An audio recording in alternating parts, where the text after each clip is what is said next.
வணக்கம். நான் தூத்துக்குடி மாவட்டம் கயத்தாறுலேருந்து வரேன். எங்கள் பெரியம்மாவுக்கு வந்து 85 வயசு ஆகுது. அவங்களுக்கு ஒரு வயித்துல ஒரு கட்டி இருக்குன்னு சொன்னாங்க. கட்டியும் குடல் பிரன் இருக்குன்னு. இங்கே வந்து இப்ராஹிம் சார் இவங்க சீபாவுக்கு வந்து பார்த்ததுல இப்ராஹிம் சார் தான் பார்த்துட்டு செக் பண்ணி ஆப்ரேஷன் பண்ணாங்க. நல்லபடியாக அது நாங்களே ரொம்ப வயசாயிட்டுன்னு நினச்சி முடியாதுன்னு நினச்சோம். சார் நல்ல முறையில் பார்த்து இப்ராஹிம் சார் நல்ல முறையில் பார்த்து எங்களுக்கு காப்பாற்றி கொடுத்துட்டாங்க. அது ரொம்ப எங்களுக்கு ஒரு சந்தோஷம். நான் டாக்டர் முகமது இப்ராஹிம் ஷிஃபா மருத்துவமனையில் புற்றுநோய் அறுவை சிகிச்சை நிபுணராக பணியாற்றி வருகின்றேன். கடந்த மாதம் பிப்ரவரி 19ஆம் தேதி ஜானகி என்ற இந்த அம்மையார் வந்து வயிற்று வலியோட நம்மளுடைய மருத்துவமனை அணுகிறார்கள். ஸோ வயிற்று வலிக்கான ஸ்கேன் செஞ்சுருந்தாங்க. ஸோ அந்த ஸ்கேன் பார்க்கும் பொழுது அவங்களுக்கு வயிற்றில் வந்து மலக்குடல் பகுதி, கடைசி பகுதி, அதாவது சிக்மாய்ட் கோலன் அப்படின்னு சொல்லுவோம், அதில் பிரச்சனை ஏற்பட்டிருந்தது. அம்மையாருக்கு வந்து 85 வயது ஆனதுனால ஏற்கனவே அவங்க 2-3 மருத்துவமனை அணுகியிருக்கிறாங்க. வயது முதிர்ந்த காரணத்தினால அறுவை சிகிச்சையில் பல்வேறு சிக்கல்கள் ஏற்படும் அப்படின்னு சொல்லியிருக்கிறாங்க. அதனால் அவங்க அங்கே எந்த வகையான ட்ரீட்மெண்ட் எடுக்காமல் நேரடியாக ஷிஃபா மருத்துவமனை அணுகிறாங்க.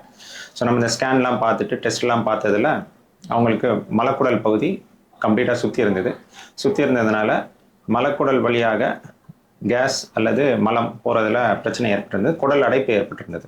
ஸோ இது வந்து அறுவை சிகிச்சையில் நமக்கு ஒரு எமர்ஜென்சியான ஒரு சுச்சுவேஷன். உடனடியாக அறுவை சிகிச்சை செய்ய வேண்டிய நிலைமை. ஆனால் அவங்களோட உடல் தகுதி பார்த்திங்கன்னா உடல் ரொம்ப வீக்காக இருந்தாங்க. உடலில் வந்து புரதச்சத்துடைய அளவு குறைஞ்சபட்சம் நமக்கு 4 கிராமாவது இருக்கணும். அது வந்து 1.5 கிராம் தான் இருந்தது. ஸோ இந்த மாதிரி ஒரு சிக்கலான நிலையில் அவங்களோட அந்த அறுவை சிகிச்சை குறித்த விஷயங்களை நம்ம டிஸ்கஸ் பண்ணும்போது ரிஸ்க் எடுத்து இந்த அறுவை சிகிச்சை நம்ம செய்வோம் அப்படின்னு சொன்னோம். இந்த அறுவை சிகிச்சை நல்ல முறையில் நடந்துச்சு. அதற்கு தேவையான மயக்க மருந்துகள், நவீன மயக்க மருந்துகள் முறைப்படி நல்லபடியாக அது கொடுக்கப்பட்டு உள்ளே நம்ம வயிற்றில் போய் பார்க்கும் பொழுது அதில் நமக்கு வந்து அந்த மலக்குடல் சுற்றி இருந்தது மட்டும் இல்லாமல் அவர்களுக்கு இடது பக்க சினைப்பை, அதாவது ஓவரின்னு சொல்லுவோம், அதுலேயும் கிரானிக் டார்ஷன் அப்படின்னு ஓவரிக்கு வரக்கூடிய அந்த சினைப்பைக்கு வரக்கூடிய இரத்த குழாயிலையுமே கிட்டத்தட்ட 3 முறை அதை சுற்றி அதுலேயும் அவங்களுக்கு இன்ஃபெக்ஷன் ஏற்பட்டிருந்தது. ஸோ ஒரே நோயாளிக்கு சினைப்பை மற்றும் மலக்குடல் ரெண்டுமே சுற்றி இருக்கிறது ஒரு அபூர்வமான ஒரு நிலைமை. ஸோ இந்த ஒரு சிக்கலான அறுவை சிகிச்சையை நம்ம வந்து வெற்றிகரமாக நம்முடைய ஷிஃபா மருத்துவமனையில் செஞ்சோம். ஸோ அவர்களுக்கு அந்த மலக்குடல் பகுதியை நம்ம அறுவை சிகிச்சை மூலமாக அகற்றிவிட்டு மலம் போவதற்காக கொலாஸ்டமி என்ற முறைப்படி அவர்களுக்கு அந்த பேக் வைச்சோம். ஹார்ட்மன் ப்ரொசீஜர்னு சொல்லுவோம் இந்த அறுவை சிகிச்சையை. அது மட்டும் இல்லாமல் அந்த இடது பக்க சினைப்பை அதுவும் வந்து அவங்களுக்கு கம்ப்ளீட்டாக சுற்றி இருந்தது. அதையும் அறுவை சிகிச்சை மூலமாக அகற்றிவிட்டோம். அதில் எந்த வகையான புற்றுநோய் செல்களும் இல்லைங்கிறதையும் நம்ம ஊர்ஜிதப்படுத்தி கொண்டோம். ஸோ இந்த அறுவை சிகிச்சை வெற்றிகரமாக நடந்து அவர்கள் வந்து ஒரே வாரத்தில் நம்ம மருத்துவமனையிலேருந்து அவங்க டிஸ்சார்ஜ் செஞ்சு போயிட்டு வந்தாங்க. இப்போ அவங்க ரிவ்யூவுக்காக வந்திருக்கிறாங்க. இப்போ 2 வாரம் ஆச்சு, நல்லா இருக்கிறாங்க. அவங்களுக்கு இன்னும் அந்த கொலாஸ்டமி பேக்குன்னு சொல்லக்கூடிய அந்த பேக் மூலமாக தான் அவங்களுடைய மலம் வெளியேறிக்கிட்டு இருக்கு.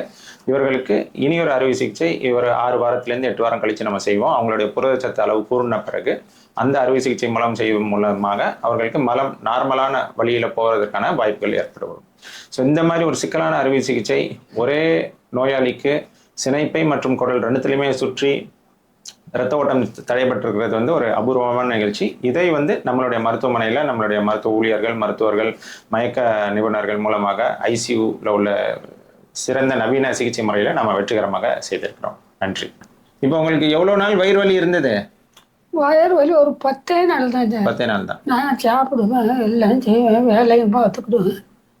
பிறகு எல்லாம் வீட்டில் இப்போ ஒரு 2-3 நாளாக தான் ரொம்ப வலிச்சிச்சு. அதையும் தாங்கிட்டு தான் இருந்தேன்.